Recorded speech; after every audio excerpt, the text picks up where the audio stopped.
तमाम के बहिन के भाई बोलल जाई क्या बोलल जाई क्या बोलल जाई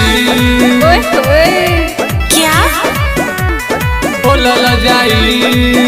अरे समारा के दीदिया के भाई होली में चोली रंगल जाई, होली में चोली रंगल जाई।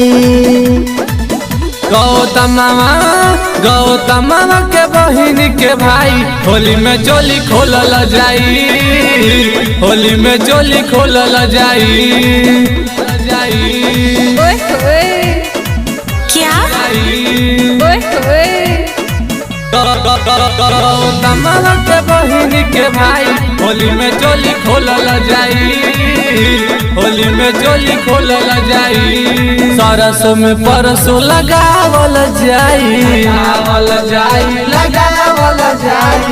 मिसल जाई गाल कर जो बना रंगाई हो जो बना रंगाई। सरसों में परसों लगावल जाई, मिसल जाई गाल कर जो बना रंगाई। टुनवा जब लगाई होली में चोली रंग दिहल जाई, होली में चोली रंग दिहल जाई। क्या क्या तमाम के बहिन के भाई होली में चोली खोलल जाई, होली में चोली खोलल जाई। मगहिया साल के बहिन छिनार हो, बहिन छिनार हो। खोजली सहोलिया में वही रे भतार हो,